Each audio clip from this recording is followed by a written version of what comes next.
ay wallaay Achib fan yëla ca ginnaaw de amoon naa fi benn mbokk bu sawar sax wallaay fexe làqarti dugg gauche droite génn lëj mbóot ba génneel ma à la fin na ma kët maak mu yaa gise kët ay mbokk lan ma ne ko yee ku baax looy wax nii wallaay Achib mu yaa gise kët nag wax dëgg yàlla bëgg ma am mbokk mel ni moom astafurlah wala bopp mbokk muy doxale ni muy doxale ko xam ne dañ koy ŋawtee rek ndax ju bon ndax ju bon ba mu bëgg ma ko woon a am moom dëgg yàlla te nag lu ma gëm la de yàlla xam na ko asalaamaaleykum Sénégal na ngeen dem am ngeen 2 minutes seen temps am ngeen wallaay aji merci beaucoup caawal mi yaa gise gi ñu woo ko prison fële astafurlah plainte ko mu nar a wuy ji yoon mu ne nag ni kaso moom wara su ko yéene kenn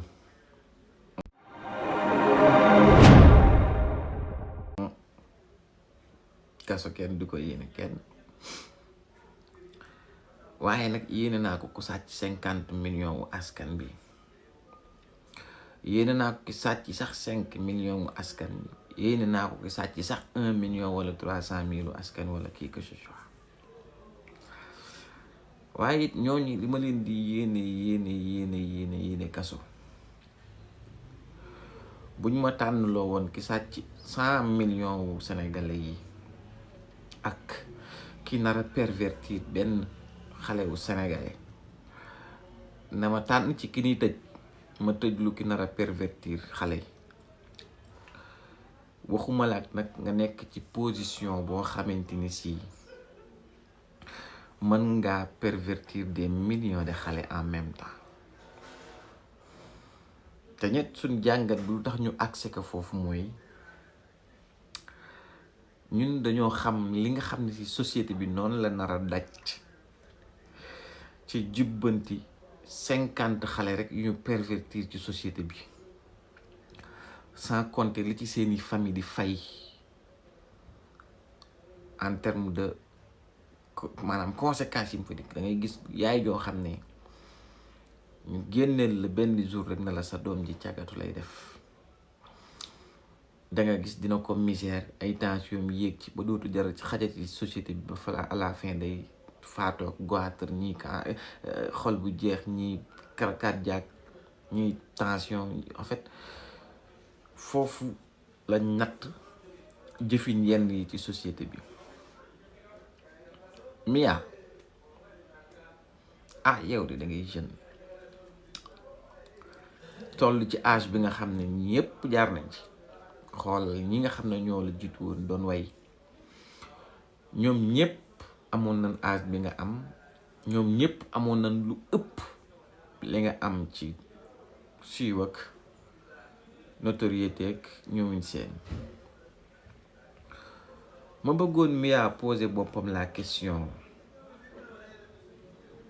pourquoi je fais tout ça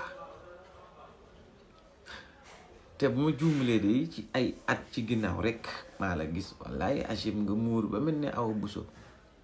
toog jàkkaarloog Sénégal yi ne wax ci waxu exposer sa yaram jaru ko et y a un proverbe qui dit moins tu t'exposes plus tu t'imposes moins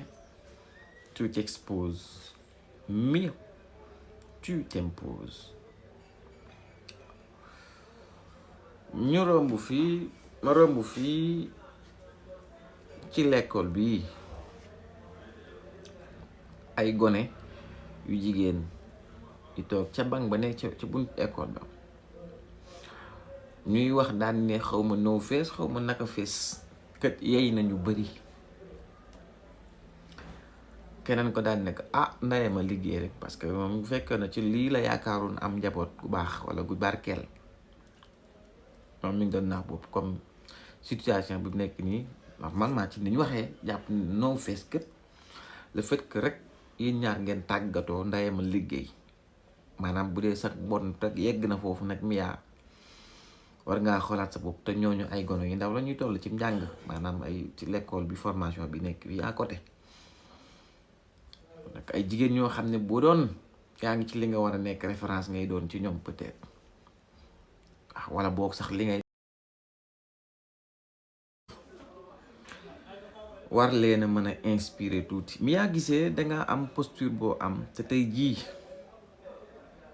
dans tous les pays sérieux ñu ko am dañuy am obligation wala boog ñu leen di solliciter ñuy dem dans les salles de classe di inspirer les jeunes di raconter leur histoire di raconter li ñuy def di wane la noblesse ci li ñu nekk xanaa Mia bëggoo loolu un jour bëggoo ñu bind sa histoire bëggoo mën a taxaw raconter une histoire inspirante wax ak xale yi bëggoo bàyyi sa touche personnelle bu am dignité ci kaw suuf léegi nañ ñëw ci li nga def ñu mën cee jàpp attentat à la pudeur ñu bëgg laa xamalin ne ci monde audiovisuel nga nekk xam nga luy audiovisuel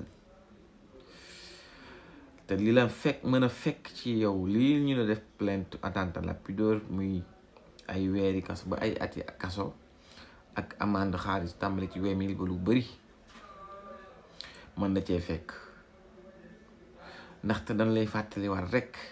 na mu ñu bari baal ci kàddu yi que ne pornographie c'est de l'audiovisuel et dans audiovisuel il y a audio et il y a le visuel niñ mën a jëlee audio Macky Sall teg ko nii nga déglu ko xam ne Macky Sall la noonu la nit mën a waxee ñu déglu xam ne c'est de la pornographie donc nañ def très attention ci li ñuy def et là la pornographie boo nekkee ci bitti néeg buñ koy dégloo nga ne ci bitti da nga xam ne ñiy wax pornographie la ñuy déglu la ñuy seetaan mook li nga wax ñoo yam mook li nga nekk di def amaana ñoo yam te ñun nag on s'en fout bu doon sa dundu bopp donc influencé wul kenn amuñ problème mais le fait que suñu doom yi nga xam ne si nii seeni way la ñuy wayantoo seeni fecc la ñuy feccantoo seeni doxalin la ñuy roy te société bi nar cee fay lu bëri ngir jubbanti leen une fois nga pervertir leen ñun loolu mooy suñu préoccupation te nag dinañ daf ñuy jaral lim la jaral ba nga ne faalewuma kenn da ngay def li ngay def ñu nit dañ ñoo war a jaral lu ko rew ba li ngay def mu mën a impact suñuy ndaw suñuy doom doo ko def donc wax dëgg fa yàlla bu fekkee ne sa intention wala boog changé woo si sa ligne changé woo ci li nga xam ne si noonu nga dëgmal te ñun ñu am yàqin ne